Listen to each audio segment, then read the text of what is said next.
Hello friends, कैसे हैं आप सब? बढ़िया। चलिए आज हम एक अगला टेस्ट देखने जा रहे हैं सीरीज के कन्वर्जेंस के जांचने के लिए। सीरीज का कन्वर्जेंस जांच करने के लिए आज हम एक अगला टेस्ट देख रहे हैं। इसके पहले हमने कौन कौन से टेस्ट देख चुके हैं? इम्पॉर्टेंट सारे टेस्ट।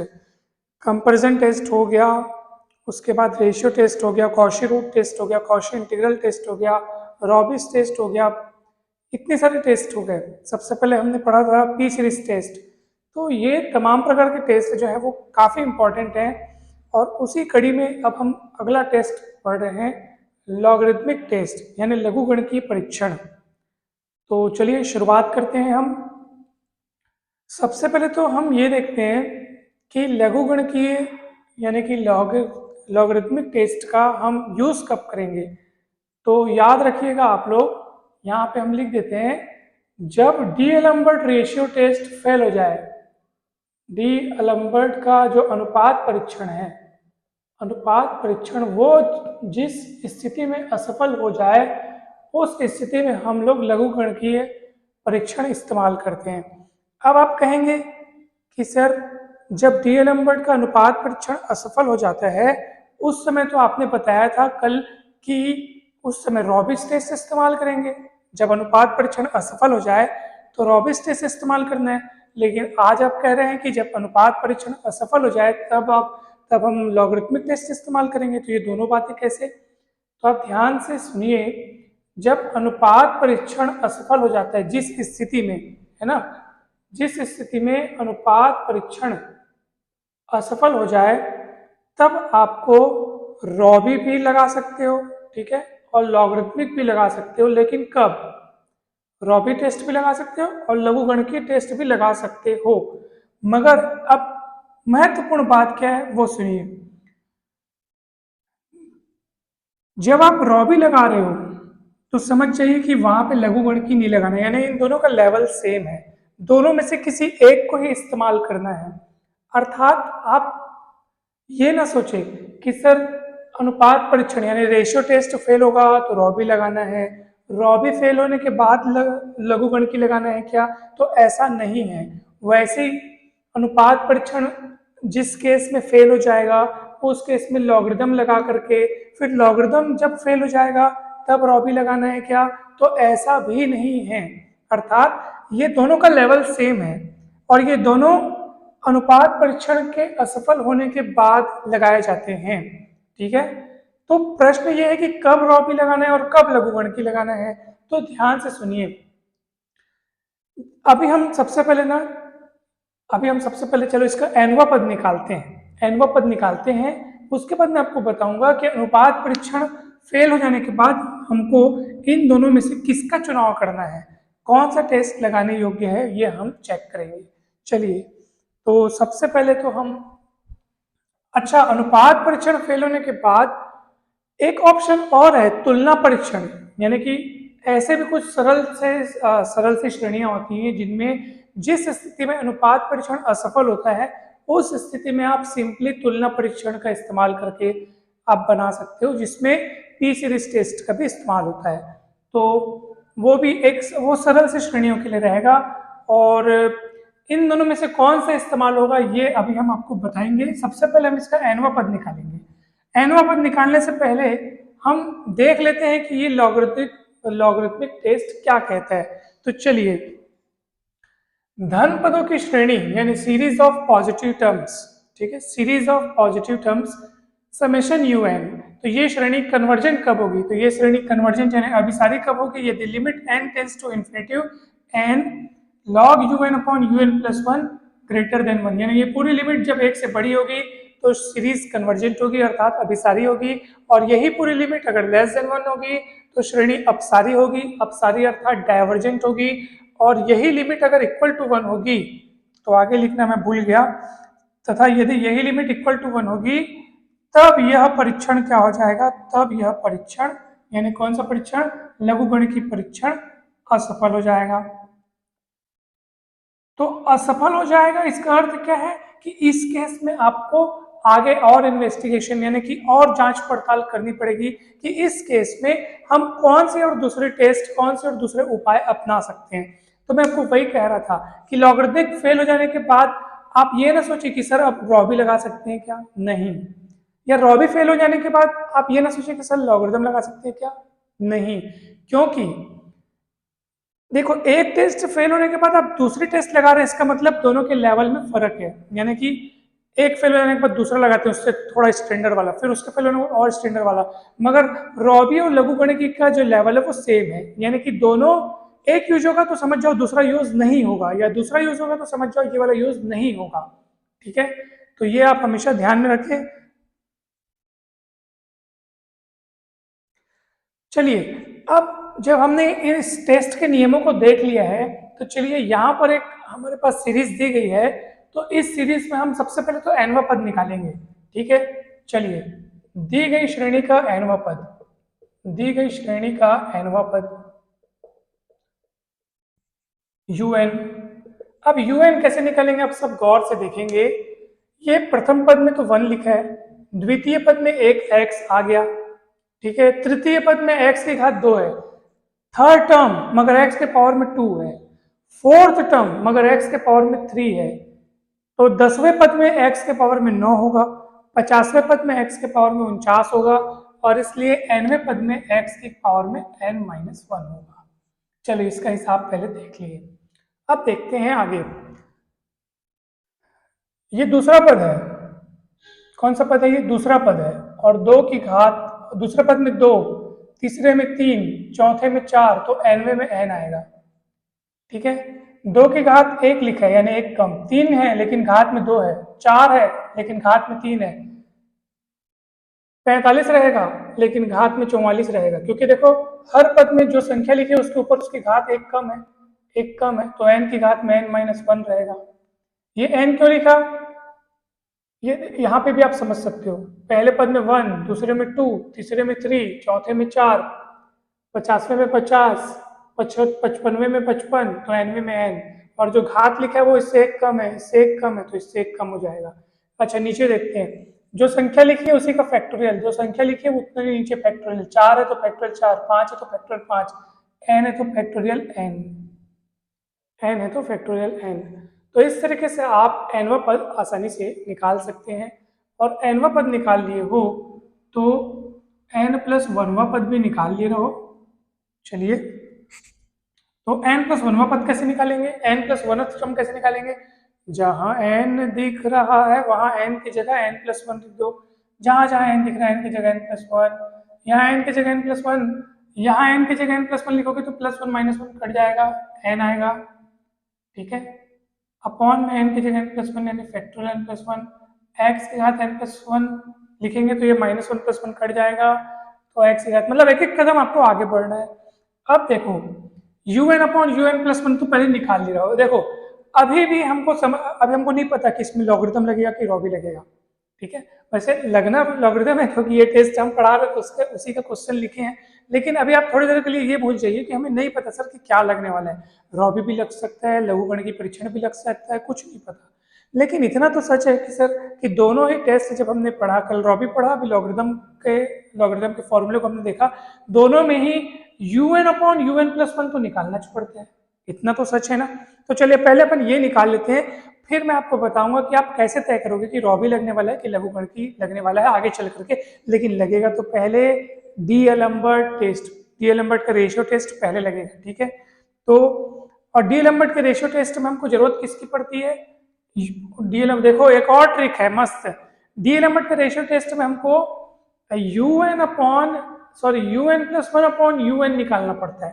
ठीक है, आपने डी-एलम्बर्ट का रेशियो टेस्ट देखा होगा, उसमें हम जिस नियम के अनुसार हम पढ़े हैं वो ये है, आप चाहे तो उस नियम को थोड़ा बदल के भी लिख सकते हैं। देखो हम आपको बता रहे हैं, डी-एलम्बर्ट के रेशियो टेस्ट में हमने क्या पढ़ा था कि अगर सीरीज के लिए un+1 और लिमिट अगर ये <1 है तो सीरीज कन्वर्जेंट, अगर ये >1 है तो सीरीज डाइवर्जेंट, और ये =1 है तो टेस्ट फेल।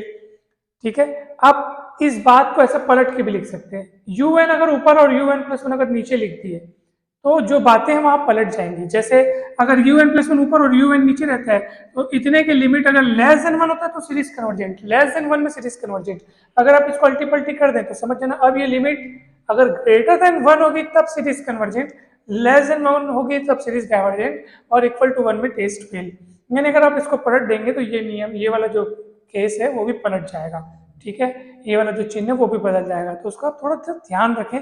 तो एक ट्रिक आपको और याद रहेगा कि डी लैम्बर्ट में आप किसी एक चीज को याद रखें, un plus one upon un अगर निकाल रहे हैं तो उसकी लिमिट लेस देन 1 पे सीरीज कन्वर्जेंट, ग्रेटर देन 1 पे सीरीज डाइवर्जेंट, ठीक है।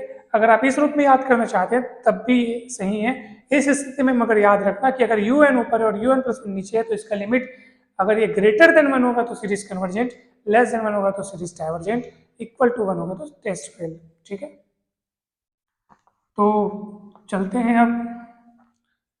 तो अब देखेंगे कि un plus one upon un कितना आता है, चलिए देखते हैं। इतने में से इतने डिवाइड करते हैं, n plus one upon n factorial n plus one, ठीक है, और ये x की घात n अपॉन n की घात n minus one factorial n x की घात n माइनस वन, ठीक है। ये अपना un प्लस वन हो गया, ये un हो गया।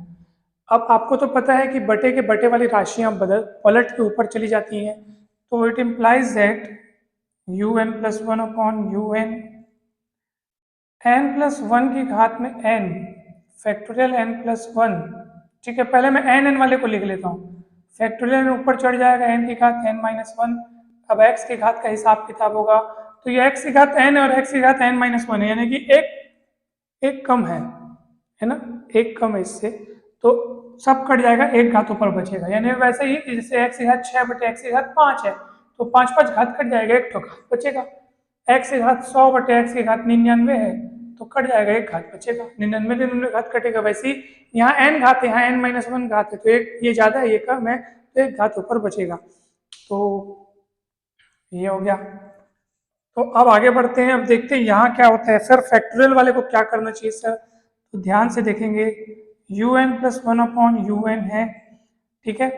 तो आप देखेंगे ये इन दोनों में से ज्यादा कौन है, तो ये फैक्टोरियल n है और ये फैक्टोरियल n प्लस वन है। तो जो ज्यादा रहते हैं ना उसको हम लोग उसको सॉल्व सिंप्लीफाई करते हैं। जैसे फैक्टोरियल n प्लस वन है तो n प्लस वन बाहर निकाल दो तो अंदर फैक्टोरियल n बचेगा।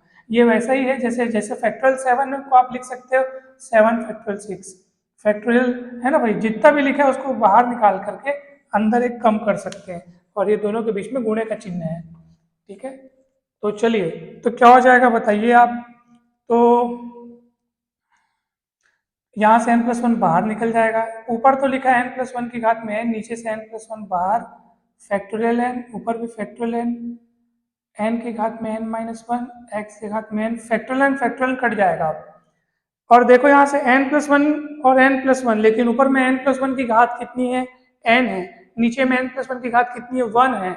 तो क्या होगा बताओ, एक एक घात कटेगा, एक एक घात कटेगा, और आपको मिलेगा un plus one upon un, कितना मिलेगा बताइए, ये मिलेगा n प्लस वन की घात में n माइनस वन, ठीक है, और बटे n की घात में n माइनस वन, और ये x। तो आप इसकी घात में भी n माइनस वन है, इसकी घात में भी n माइनस वन है, तो ये हो जाएगा n प्लस वन बटे n पूरे की घात में n minus one into x, और ये हो जाएगा un plus one upon un। और दोनों ओर अब लिमिट ले लो आप, तो लिमिट लेंगे सर, तो limit un plus one upon un, और लिमिट n टेंस टू अनंत ले रहे हैं, limit n tends to infinitive, और अलग अलग बटे करोगे तो n में n कट जाएगा, तो 1 प्लस वन बाई n की घात में n माइनस वन,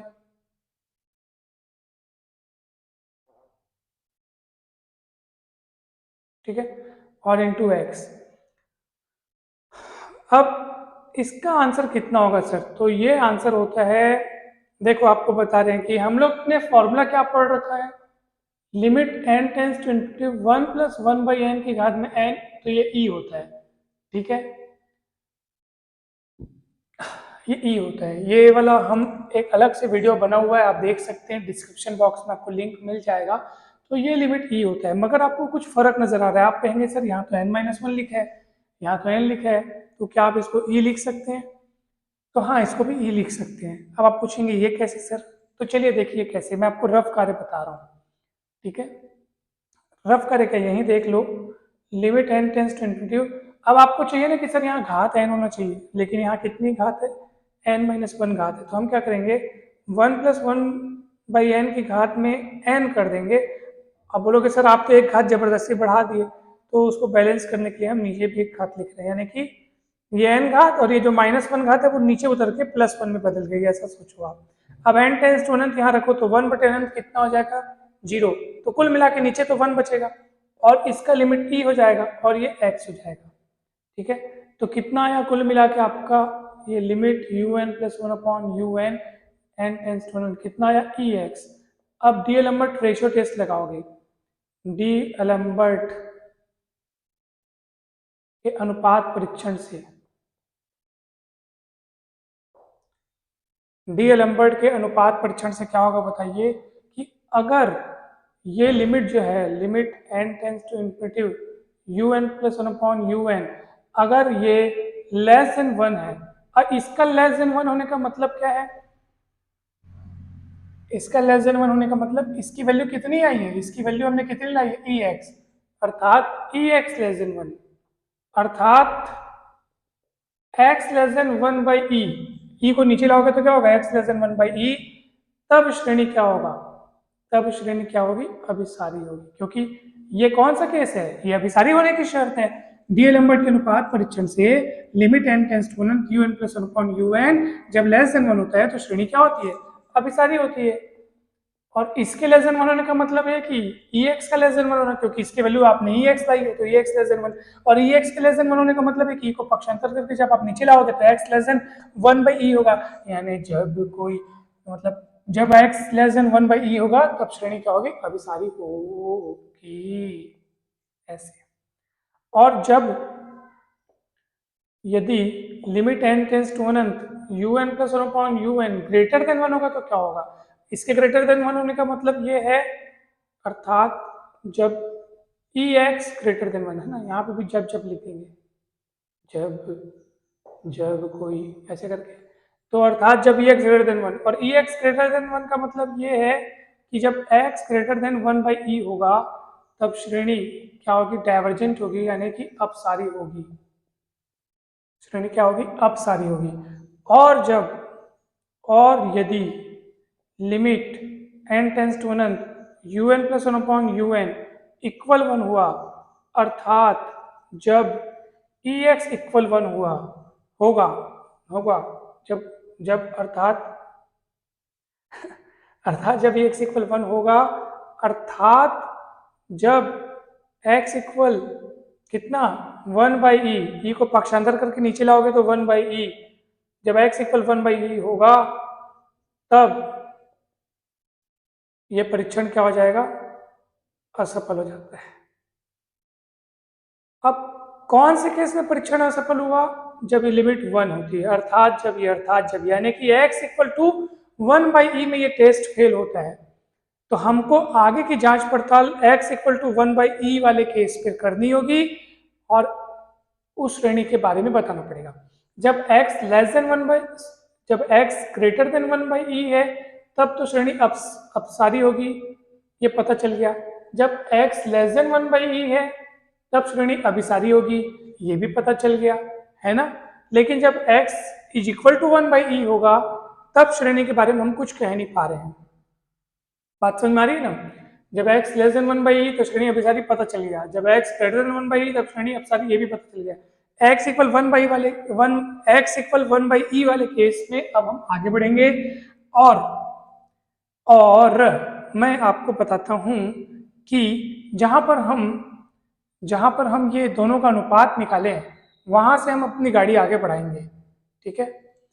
तो अब मैं मिटाने की आज्ञा चाहूंगा आपसे, ये इतना तो आप समझ लिए होंगे, ठीक है।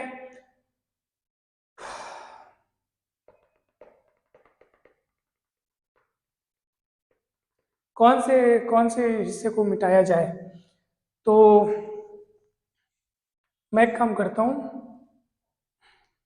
कैलकुलेशन वाले हिस्से को मिटा देता हूँ, ये कैलकुलेशन वाला हिस्सा है ना उसको मिटा देता हूँ, ठीक है ना। ये डिवाइड किए थे, इन दोनों को डिवाइड किए थे, डिवाइड करते सॉल्व करते ये आया था फिर लिमिट लिए थे, तो मैं इसको मिटाता हूँ।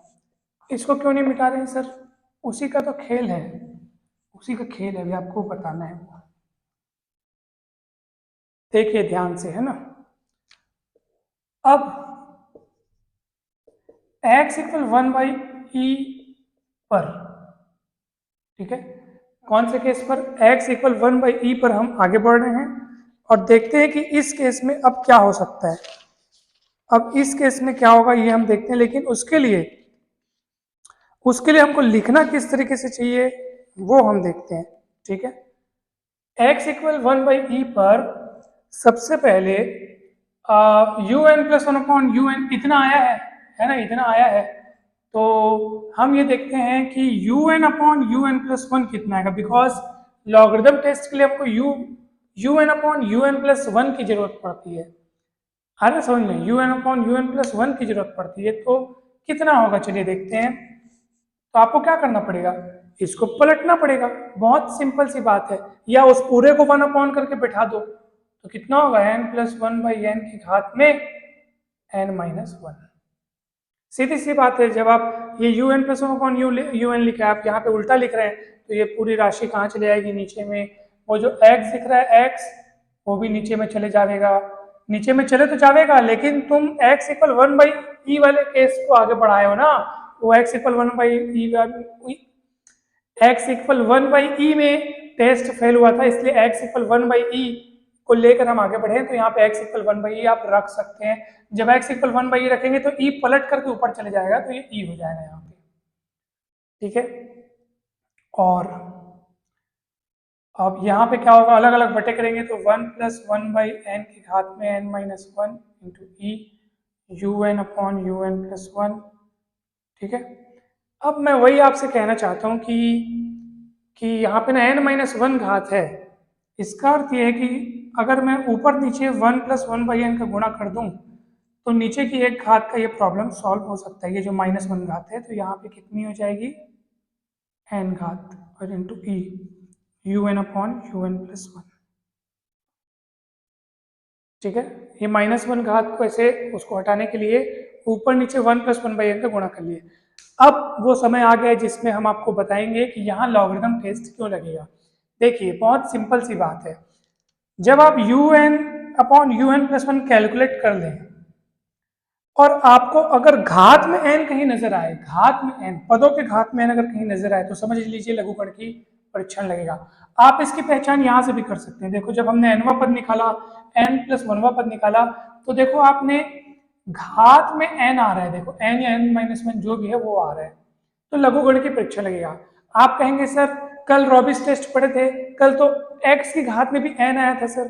तो x की घात में n से मतलब नहीं, हमको संख्याओं की घात में, ये जो नंबर्स है ना उनकी घात में अगर n आ रहा है या n प्लस 1 या n माइनस 1 आ रहा है, तो समझ लिए लघुगण की परीक्षण लगाना पड़ेगा। वो भी इसलिए क्योंकि जब हम लॉग लेते हैं तो क्या होता है, घात वाला कूद करके सामने आ जाता है। आपने फॉर्मूला पढ़ा होगा बचपने में, लॉग m की घात n, तो क्या होता है n सामने आ जाएगा, तो क्या होगा n लॉग m। तो हमको सवाल बनाने में सहूलियत हो जाती है। तो आप समझ गए होंगे कि अगर x को नहीं देखना है, क्योंकि उसमें तो कल भी था, कल जो हमने क्वेश्चन पढ़ा था उसमें भी x की घात में n था, है ना। हमको और वैसे भी रॉबिस टेस्ट या लघुगण की टेस्ट, रॉबिस टेस्ट या लघुगण की टेस्ट उन्हीं स्थितियों में लगाया जाता है जिनमें डीएलएम्बर्ट टेस्ट फेल होता है। और ऐसी स्थिति मतलब जो तीसरे नंबर वाली स्थिति है जिसमें डीएलएम्बर्ट टेस्ट फेल होता है, ऐसी स्थिति x की कुछ विशिष्ट वैल्यू के लिए मिलता है। x का कोई वैल्यू रहता है, जैसे यहाँ x इक्वल 1/e है, कल जो हमने टेस्ट पढ़ा था रॉबिस टेस्ट, उसमें x इक्वल कुछ था, तो x इक्वल कुछ के लिए आपको केस मिलेगा। तो ऑब्वियस सी बात है कि जब ये इन टेस्टों को लगाने का जब बारी आएगा, इन परीक्षणों को जब लगाने का बारी आएगा, तो उस समय, ठीक है, उस समय आपको x का नामो निशान नजर नहीं आएगा, क्योंकि आप x की जगह उसकी जो विशिष्ट वैल्यू है वो रख चुके होंगे, है ना। तो आपको फिर घात में n आखिर किसका चेक करना है, तो घात में n आपको चेक करना है वहां लिखे पदों का। जैसे यहाँ पे देखो ये जो टर्म्स लिखे हैं उसके घात में n है ना, वहां पे n घात में अगर आ गया तो लॉगरिथम टेस्ट आप लगा दीजिएगा, ठीक है। तो चलिए अब आगे बढ़ते हैं।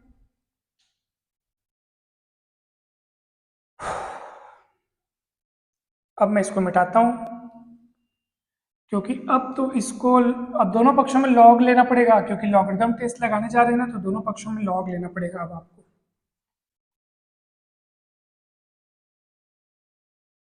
और ये सब देखो, ये केसेस आप लोग याद रखिएगा। X less than one, x less than one by e पे कन्वर्जेंट आया था और ग्रेटर देन पे divergent, greater than one by e पे डाइवर्जेंट आया था। ये आप लोग याद रखेंगे तो फाइनल रिजल्ट जब हम लास्ट में लिखेंगे ना तो इन सबको सम्मिलित करते हुए लिखेंगे। तो चलिए,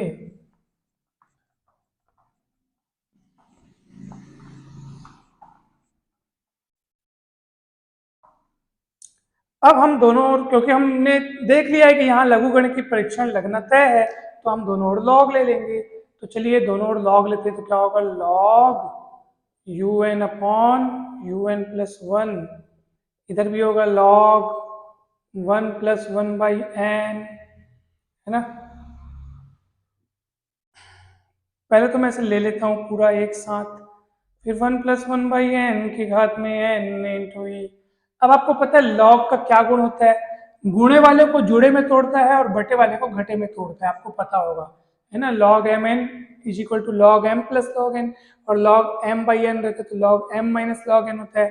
तो गुणे वाले जुड़े और बटे वाले घटे, ये नियम आप बचपन से हैं रटे, मतलब आपको ये नियम आपको याद होना चाहिए। तो log one plus one by n हो गया, one plus one by n हो गया, ठीक है। प्लस ये गुणे में है तो जुड़े में टूटेगा, log बटेगा, प्लस और ये बटे वाला है तो बटे वाला घटे में टूटे, मतलब घट जाएगा ये। तो log one plus one by n की घात में एन, सारे log का बेस ई है, तो log ई की वैल्यू वन होती है, बेस पे ई रहता है तो उसकी वैल्यू log ऐसे वन होता है, ठीक है। लॉग में हमेशा आप लोग याद रखना, अगर बेस पे जितना उतना सामने है, यानी कि लॉग जितने की आप वैल्यू निकाल रहे हैं अगर उसका बेस वही है तो उसकी वैल्यू वन होगी, ठीक है, क्योंकि ए की घात में वन बराबर ए, ऐसे यहाँ जो भी लिखा रहता है ना वो इसकी घात में लग के इतना आना चाहिए, ये लॉग का नियम रहता है। तो यहाँ सब में बेस ई है, दैट्स वाई इसकी वैल्यू वन होगी। जब इसकी वैल्यू वन होगी तो अच्छा, यहाँ पे फॉर्मूला भी लगा लेते हैं हम लोग। log वन प्लस एक्स का फॉर्मूला क्या होता है बताइए, तो इसका फॉर्मूला होता है x minus x square by two plus x cube by three, factorial नहीं आता नीचे, ठीक है, और प्लस माइनस चलते जाता है। तो एक्स के स्थान पर आपको वन बाई एन नजर आ रहा है, तो चलिए लगा दीजिए फॉर्मूला। तो वन बाई एन, फिर आएगा minus one by to, x square है तो एक्स की जगह वन बाई एन नजर आ रहा है, तो वन बाई एन का स्क्वायर यानी इतना, फिर plus one by three n cube, और फिर प्लस माइनस चलते रहेगा, है ना, ये माइनस फिर आगे प्लस चलता रहेगा। फिर लॉग ये हो जाएगा वन, लॉग की वैल्यू वन, फिर माइनस ये एन कूद कर सामने जाएगा, और फिर log one plus one by n, तो उसका फिर से आप वैल्यू रखेंगे फॉर्मूले के हिसाब से, तो क्या होगा एक्स, ये देखो एक्स है ना, फिर माइनस क्या होगा one by two n square, और फिर प्लस क्या होगा, तो ये चलते जाएगा ऐसे, घबराने की बात नहीं है, बहुत सरल है। इस एन को हम अंदर गुणा कर देंगे, तो अब क्या होगा बताइए, एन को अंदर गुणा करेंगे तो ये होगा, ये तो सेम टू सेम लिखाएगा, कोई दिक्कत नहीं है, one by n, one by two n square, one by three n cube, और ये माइनस प्लस चलता जाएगा, ठीक है, प्लस वन, फिर एन को अंदर गुणा करेंगे आप, तो एन को गुणा करेंगे तो कितना होगा वन, माइनस माइनस प्लस, अच्छा ब्रैकेट खोल दूं क्या, अभी ब्रैकेट खोलूं कि नहीं खोलूं, चलो अभी ब्रैकेट में नहीं खोल रहा हूँ, ठीक है, इन्हें चिन्ह अंदर का नहीं बदलेगा, जब ब्रैकेट ओपन करेंगे तो माइनस अंदर जब जाएगा तो सारे साइंस, मतलब सारे चिन्हों को बदल देगा। तो चलिए वन, फिर माइनस, माइनस का माइनस ही रहेगा, एन को बस अंदर भेजो, वन बाई टू एन, ठीक है, और यहाँ उसके बाद क्या था, यहाँ था आपके पास one by three n cube, तो एन जब जाएगा तो plus one by three n square, और ये माइनस प्लस ऐसे चलते जाएगा। अब समय आ चुका है कि सर अब आप अब आप ब्रैकेट ओपन कर लीजिए, अब ब्रैकेट ओपन कर रहे हैं, और लगे हाथ हम ब्रैकेट ओपन करने के साथ साथ हम कैलकुलेट भी करते जा रहे हैं, तो ध्यान से देखिएगा,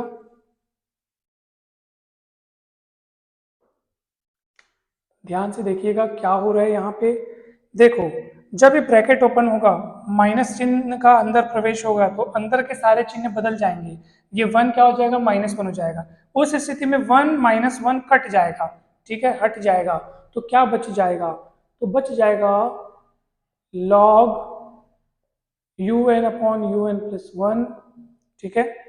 अब देखो, जब ये माइनस माइनस प्लस हो जाएगा तो माइनस माइनस प्लस होने के बाद ये 1/2n और वो 1/n दोनों जुड़ जाएंगे, तो 1/n + 1/2n, ये हो जाए एलसीएम निकालना, 3/2n आएगा, ठीक है।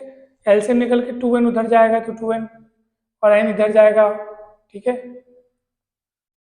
1/n कॉमन निकाल लो, 1 + 1/2, ऐसे समझो 1/n कॉमन निकल गया, 1 + 1/2, और ये a का आधा होता है 1.5, 3/2 और ये n। तो जैसे भी आप जोड़ो, जैसे भी ये सब बचपन में हम लोग सीखे हैं, तो हम डायरेक्ट ऐसे लिख देते हैं कि ये दोनों जुड़ करके, है ना, जुड़ेगा क्यों, क्योंकि माइनस माइनस प्लस हो जाएगा तो 3/2n हो जाएगा। अगला वाला देखते हैं, ये -1/2n² है और ये -1/3n², तो -1/2n² -1/3n², -1/n² कॉमन निकालता हूँ, 1/2 1/3, ठीक है। तो कितना होगा, 3 दूनी 6 एलसीएम, और ये 5 ऊपर, 3 और 2 5, तो कितना आएगा बताइए, तो ये आएगा आपका -5/6n², ठीक है। और फिर ऐसे प्लस माइनस चलते जाएगा, आपको मतलब कि इन दोनों को साथ में जोड़ते हुए लिखना है, घबराना नहीं। और ये 1 कहाँ गया, इस -1 से कट चुका है।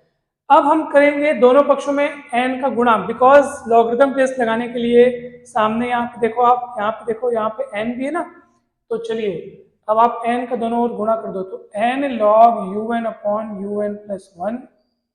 जब आप n का गुणा करेंगे, 3/2 n, 5/6n², जब आप n का गुणा करेंगे तो नीचे से n एक ठोक कट जाएगा, तो 3/2 5/6n प्लस माइनस चलते जाएगा, ये है n log un/un+1, ठीक है। अब लिमिट लगा लेंगे, अब लिमिट लगाएंगे तो कितना होगा, limit n tends to infinity n log un/un+1। तो लिमिट लेंगे जब n टेंस टू अनंत, तो सारे के सारे शून्य, देखो n का मान अनंत रखोगे तो क्या होगा, 5/अनंत यानी शून्य, सब शून्य खत्म, बचेगा कौन बेचारा, ये बस बचेगा। और 3/2 मतलब 1.5, और 1.5 मतलब 1 से बड़ा, और 1 से बड़े के लिए सीरीज कन्वर्जेंट होती है, क्योंकि आप देख लो यहाँ पे ये लिमिट इतने की वैल्यू ग्रेटर देन 1 पे सीरीज कन्वर्जेंट, तो ये सीरीज कन्वर्जेंट हुई। और ये केस कौन सा था, याद करो आप, ये केस था x = 1/e वाला केस था, ठीक है। तो अब हम लोग फाइनली पूरा रिजल्ट जब एक साथ सम्मिलित करके लिखेंगे, तो आप याद करने की कोशिश करें कि यहाँ पर क्या रिजल्ट लिखा था, आप याद करें जरा, ठीक है। तो ये पूरा कवर तो हो रहा है ना, पूरा कवर हो रहा है, ठीक है। चलिए अब तो फाइनल जो हम लोग का रिजल्ट हम लोग लिखने वाले हैं वो कैसे लिखेंगे, अब ध्यान से सुनिएंगे आप। अब इसको मैं मिटा देता हूं, इसका अब खेल खत्म हो चुका है।